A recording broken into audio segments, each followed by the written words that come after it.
అందరికీ నమస్కారం. మాధవ్తో ఎందుకు మాట్లాడించిన అంటే ఇంతకు ముందు అడిగిపోతున్నప్పుడు వాళ్ళ ఇంటి దగ్గర పోయినప్పుడు ఎవరు తెచ్చిందా మన నీళ్ళు ఇంటికాడికి కేసీఆర్ తెచ్చిందని చెప్పింది. అందుకని నీతో మాట్లాడించిన. వాస్తవం కదా, ఇంటికాడికి ఎవరు తెచ్చింది? కేసీఆర్ తెచ్చింది. ఇంతకుముందు ఎండాకాలం వచ్చిందంటే బోర్లు వేయండి, మోటార్లు పెట్టండి, నీళ్లతో మోటార్లు వేరే కొత్త మోటార్లు వేయండి, బోర్లు లోతు దించుండి అని మాట్లాడుతుంది. అట్లాంటిది 10 ఏళ్ల కేసీఆర్ వచ్చినాక నీళ్ళ సమస్య లేకుండా ఆడబిడ్డ నల్ల ఇంటికి ముందుకే నల్ల తీసుకొచ్చింది. కాబట్టి ఆడబిడ్డలందరి ఆశీర్వాదం కేసీఆర్ కి కారు గుర్తుకే ఉండాలని మాధవి ద్వారా చెప్తున్నాం. అంతే కదా. అందరికీ నమస్కారం.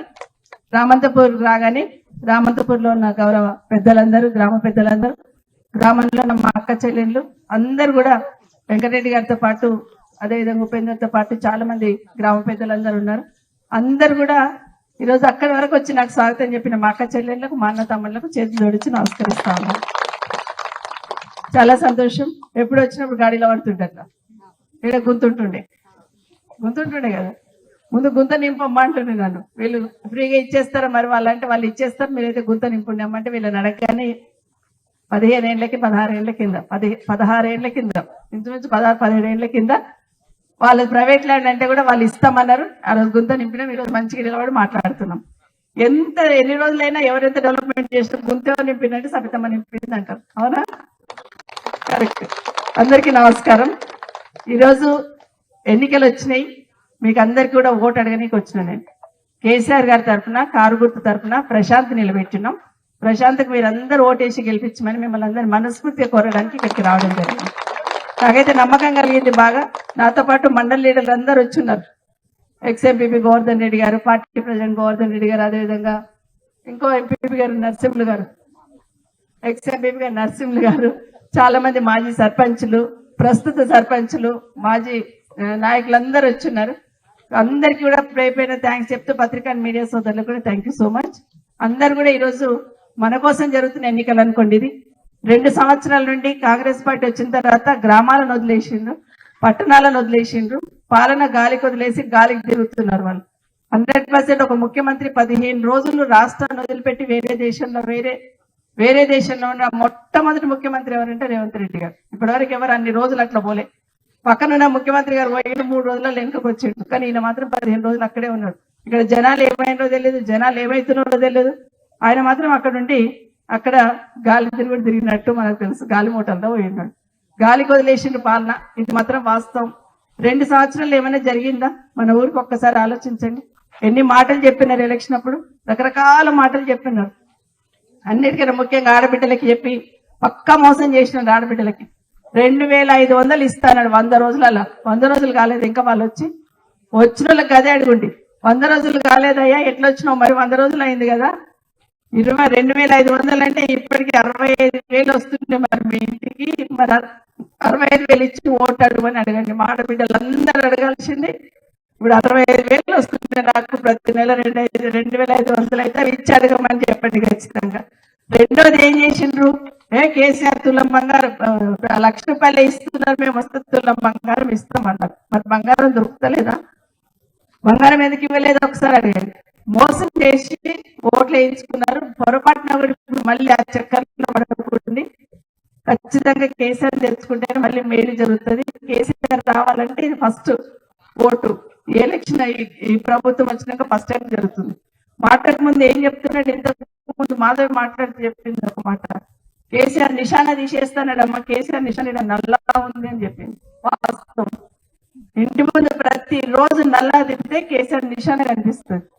మా రైతు బంధువులు, రైతులు మొత్తం వ్యవసాయం చేసుకుని ఉంటాం మనం. మీద కేసీఆర్ని అడిగినామా మనం రైతు బంధు ఏమని? కానీ రైతు కాబట్టి, రైతు కష్టం ఏంటో తెలుసు కాబట్టి ఇత్తనాలేగానే బయటికి పోయి అప్పుకు తిరగాల రైతు. ఆ బాధ ఉండవద్దు, గౌరవంగా ఉండాలి రైతు అని చెప్పి ఎకరాకి 10,000 2 విడతలు 5,000 వేసిందా లేదా కేసీఆర్? అక్కడ చినుకులు పడితే ఇక్కడ కేసీఆర్ వేసిన డబ్బులు టింగ్ టింగ్ అని మోగుతుండే ఫోన్లలో. మరి ఇప్పుడు ఎందుకు మోగుతలేవు? ఇప్పటికి 2 సార్లు ఎగ్గొట్టిరు. ఇప్పుడు ఇది 3వ సారి. ఏం చెప్పాడు ఎలక్షన్ అప్పుడు వచ్చి కాంగ్రెస్ వాళ్ళు? 10,000 వేస్తున్నాడు కేసీఆర్, మేము వస్తే 15,000 వేస్తామన్నారు. ఎక్కడ 15,000? రైతు కూలీలకు కూడా వేస్తామన్నారు 15,000. కౌలు చేసుకుంటున్న కూడా ఇస్తామన్నారు. రైతుకి ఎట్లా ఇస్తామో 15,000 ఎకరాకి కౌలు చేసుకున్న వాళ్ళకు కూడా 15,000 ఇస్తామన్నారు. మరి ఎక్కడ పోయినాయి మాటలని ఒక్కసారి ఆలోచించండి. తగలాలి దెబ్బ, తగలాలంటే ఏడు తగలాలి. ఇప్పుడు ఓటు వేస్తే ఆడ తగులుతుంది దెబ్బ. కాబట్టి ఓటు వేయండి. ఇటు దొరకదు కదా. ఇప్పుడు వచ్చినప్పుడు ఎవరు వచ్చినా వెయ్యమయ్యే మళ్ళీ చేస్తాం, మేమే రూలింగ్లు ఉన్నాం వెయ్యి అంటాం. మరి 2 ఏళ్ళైంది రూలింగ్లు ఎందుకు చేయలేదు? ఖచ్చితంగా గుర్తు పెట్టుకోమని చెప్తున్నాం. ఇదే కాకుండా కేసీఆర్ కిట్ ఇస్తుంది కేసీఆర్ గారు. నేను అడిగిన ఒక రోజు కేసీఆర్ కిట్ అంటేనేమో పిల్లలకు నూనె, సబ్బులు, గిబ్బులు, బట్టలు, ఆడబిడ్డకి చీర కూడా పెట్టింది అట్లా. మరి డబ్బులు ఎందుకు వేసిండ్రు అన్నా అని అడిగాను నేను. అడిగితే ఆయన ఒకటే చెప్పిండు, గర్భిణీ స్త్రీ డెలివరీ అయిన తర్వాత పనికి పోవద్దు, 3 నెలలు రెస్ట్ తీసుకోవాలా. పాపం కడుపు నిండిన వాళ్ళు ఉంటారు, అందరూ పని పెట్టేలో ఉంటారు. మరి ఆ తల్లి బయటికి పోవద్దంటే ఖర్చు కోసం అన్నా ఉంటాయని 12,000 13,000 వేసినా అని చెప్పిండు. ఎవరన్నా ఆలోచించింది గొప్పగా? ఆడబిడ్డలకి ఊళ్ళలో మంచిగా నీళ్ళు వస్తున్నాయి, పట్టణంలో నా దగ్గర వస్తలే అన్నాను ఒక రోజు అడిగిన. అట్లా ఎట్లయితుందమ్మా? అడవిలో బిందె పట్టుకొని వస్తే మన పరువు పోతుంది కదా, బిందె పట్టుకొని రావద్దు, ఎన్ని పైసలు కావాలో తీసుకున్నాడు. అదే ఆలోచించండి కేసీఆర్. ఓట్లు ఆలోచించలేడు, మాట ఏమైనా చేస్తున్నాడు. మరి ఇప్పుడు ఏం చేస్తున్నారు? ఓట్లు వస్తేనే ఏమన్నా పథకాలంటే ఏమన్నా అంటారు. ఒక్కటి చెప్తున్నాడు, వచ్చి సన్న బియ్యం ఇస్తున్నాం అంటున్నారు. కానీ కేసీఆర్ ఏం చేసిండు? 4 కిలోల బియ్యం 6 కిలోలు చేసిండు కదా. ఒక్కసారి చెప్పిందా అది నా బాధ్యత అన్నాడు. పెంచినంటే అది నా బాధ్యత, కడుపు నిండా తినాలి అన్నారు. కానీ ఒక్కనాడన్నా మాట్లాడిందా? మాట్లాడలేదు. ఇంకోటి బస్ అంటున్నారు, ఇప్పుడే చెప్పాడు ఉపేందర్. మనది మీకేమో ఫ్రీ ఇస్తున్నాడు, మీ పర్సనకి వెళ్ళి ఇస్తే మీరు ఏడుస్తారని వాళ్ళ జేబులకి వెళ్ళైతే తీసుకుంటున్నాడు, డబల్ తీసుకుంటున్నాడు. వాస్తవమా కాదా? పర్సనకి వెళ్ళి ఇస్తే మళ్ళీ తిడతారేమో అని ఆయన జేబులకి వెళ్ళి తప్పుడు కాకుండా తీసుకుంటున్నాడు, డబల్ తీసుకుంటున్నాడు. ఇది ఈ ప్రభుత్వం చేస్తున్న పనితీరు. ఈ శంకర్పల్లికి 2 ఏళ్ళల్లో 1 రూపాయి ఎందుకు ఇవ్వలే? 2 ఏళ్ళు అయింది కదా ప్రభుత్వం వచ్చి. కేసీఆర్ వచ్చినప్పుడే ఆ పెద్ద రోడ్లు వేసిండు, కేసీఆర్ వచ్చినప్పుడే ఆ లైట్ వేసిండు, కేసీఆర్ వచ్చినాక ఇవన్నీ చేసిండు కదా. మరి 2 ఏళ్ళ నుండి ఎందుకు చేయలే? మొన్న ఎలక్షన్ ముందులో చాడలో కొబ్బరికాయలు కొట్టిపోయారు. మరి 2 ఏళ్ళు ఏమైంది? ఒక్కటి మాత్రం వాస్తవం, ఈ ప్రభుత్వం మొద్దు నిద్ర పోతుంది, అన్ని గాలి వదిలేసిండ్రు. ఏం చేసినా నేను చెప్పింది నడుస్తుంది అని రేవంత్ రెడ్డి అనుకుంటున్నాడు. ఆయన దెబ్బ తగలాలంటే కర్రు కాల్చి వాత పెట్టాలంటారు. ఎడ్లకు బాగా వ్యవసాయదారులు అందరూ ఎద్దు నడవకపోతే ఏం చేస్తాం? ఓడుస్తుంటాం. ఇది కూడా అంతే. ఈ ప్రభుత్వానికి కనువిప్పు కలగాలంటే, ఈ ప్రభుత్వం కళ్ళు తెచ్చుకొని పాలన చేయాలంటే ఖచ్చితంగా కారు గుర్తు కొట్టేయండి. ఇక్కడ ప్రశాంత్కి వెళ్ళిపోయింది, ఇక్కడ ఉపేందర్ కూడా ఆస్వాదించండి. ఆ పక్కన పోటీ చేస్తున్నాడు కాబట్టి 2 సీట్లు నేను లెక్క రాసుకొని పోతున్నా. ఖచ్చితంగా ఈ 2 సీట్లు నాకు వస్తాయని, ఒకటి ప్రశాంత్, ఒకటి ఉపేందర్. మీరు అక్కడ కూడా ప్రచారం చేయండి, అక్కడే గెలిపించండి, ఇక్కడే గెలిపించండి. ఖచ్చితంగా మళ్ళీ కేసీఆర్ని వెనక్కి తెచ్చుకోవాలి. కేసీఆర్ని తెచ్చుకుంటే 2 ఏళ్ళు మా అంటే 2 ఏళ్ళు ఉంటుంది ప్రభుత్వం. మళ్ళీ వచ్చేది కేసీఆర్ గారి ప్రభుత్వమే. కేసీఆర్ గారి ప్రభుత్వం రూలింగ్ పార్టీ, మళ్ళీ వీళ్ళు కౌన్సిలర్లుగా ఉంటారు. పెద్ద ఎత్తున నిధులు తీసుకొద్దాం, ఈ ప్రాంతాన్ని మారుద్దామని మీకు అందరు కూడా మనవి చేస్తా ఉన్నాను. అందరూ టీవీలు చూస్తున్నారు, అందరు మాట్లాడుతున్నారు. పిల్లలకి 2 లక్షల ఉద్యోగాలు ఇస్తామన్నారు సంవత్సరానికి. ఎక్కడ పోయినాయి? కేసీఆర్ ఇచ్చిన ఉద్యోగాలు తప్పిస్తే మళ్ళీ ఉద్యోగాల గురించి మాట్లాడుతున్నారా? దయచేసి ఇవన్నీ గుర్తుపెట్టుకోండి. మాట్లాడాలంటే చాలా ఉన్నాయి. బీజేపీ వాళ్ళు ఇప్పుడే చెప్తున్నారు, బీజేపీ వాళ్ళు ఏం చేసిందని ఓటు అడగడానికి వస్తారు. ఈ రామంతపూర్కి గతంలో ఎంపీ గారు 5 ఏళ్ళు ఉన్నాడు, మళ్ళీ ఇప్పుడు ఎంపీ గారు వచ్చి కూడా మళ్ళీ సంవత్సరం అయిపోయింది. మరి 1 రూపాయి పెట్టినారా? కానీ రాష్ట్రానికి కూడా బీజేపీ ప్రభుత్వం పైన ఉంది, ఈ రాష్ట్రానికి ఏమైనా డబ్బులు ఇచ్చున్నారా? దయచేసి ఇవన్నీ గుర్తుపెట్టుకొని ఖచ్చితంగా కేసీఆర్ వస్తే నీ రాష్ట్ర కోసం కొట్లాడతాడు, కేసీఆర్ ఉంటే నీ రాష్ట్ర హక్కుల కోసం కొట్లాడతాడు, కేసీఆర్ ఉంటే నీ నీళ్ల కోసం కొట్లాడతాడు, కేసీఆర్ ఉంటే ఒక తండ్రిలాగా తన్నులాడతాడు. కాబట్టి కేసీఆర్ గుర్తు, కారు గుర్తు ఖచ్చితంగా ఓటేసి రేవంత్ రెడ్డి గారు అన్నారు కదా నిశాన చెడిపేస్తానని, నీ నిశాన చెడపలేవు, ఇక ఇట్లా ఉంటుంది కేసీఆర్ నిశాన అని పెద్ద ఎత్తున ఓట్లేసి గెలిపించాల్సిన బాధ్యత మీ అందరి మీద ఉందని కూడా తెలియజేసుకుంటూ, జై తెలంగాణ, జై కేసీఆర్. మళ్ళీ వస్తాను, వీళ్ళని గెలిపించండి. చైర్మన్ తీసుకొని ధూమ్ ధామ్ వస్తాం. మళ్ళీ ఇప్పుడు 2తో వచ్చినా కానీ అప్పుడు చైర్మన్, వైస్ చైర్మన్ 3తో కూడా కలిసి పెద్ద ఎత్తున ధూమ్ ధామ్ చేసుకుందాం. ఇక్కడ వచ్చి అప్పుడు ఇక్కడ ఉన్న సమస్యలు మాట్లాడతాను. ఎందుకంటే చాలా మంది అమ్మలకి పెన్షన్ వస్తలేదు 2 ఏళ్ళ. ఏం చెప్పిండు? 100 రోజులలో పెన్షన్ రాస్తాడు. ఇంకోటి ఏం చెప్పిండు? 2,000 వస్తున్నాయా? కేసీఆర్ 2,000 ఇస్తున్నాడా? నేను వస్తే 4,000 ఇస్తా. ఇగో ఇప్పుడు తీసుకోకుండా పెన్షన్ ఎలక్షన్ కాగానే తీసుకొని 4,000 ఇస్తాడు. ఎక్కడ పోయినాయి 4,000? అవ్వకొక్కదానికి ఇస్తున్నాడా, తాతకి ఇస్తలేడా? తాత కూడా ఇస్తా అన్నాడు. ఎక్కడ పోయినాయి? ఇవన్నీ కాదా మాట ఇచ్చింది? స్కూటీలు ఇస్తా అన్నారు చదువుకున్న పిల్లలకి. ఎక్కడ పోయినాయి? 5 లక్షలు చదువుకున్న పిల్లలకి డిపాజిట్ చేస్తాడు. ఎక్కడ పోయినాయి మాటలు? ఉన్న కేసీఆర్ కిట్ కూడా ఎత్తేసిండు. ఇప్పుడు ఒకటి తీసేస్తా ఉన్నాడు. దయచేసి మీరు అందరు గుర్తు పెట్టుకొని మళ్ళీ మోసపోకండి. మోసపోతే గోసపడతామని కేసీఆర్ గారు చెప్తుంటారు కదా, మోసపోకండి. ఖచ్చితంగా కేసీఆర్ని తెచ్చుకుందాం. ఇంటి పార్టీ లాగా, ఇంటి మనిషిలాగా ఆయన ఇక్కడ ఒక్కొక్క విషయాన్ని చూస్తుంటాడు.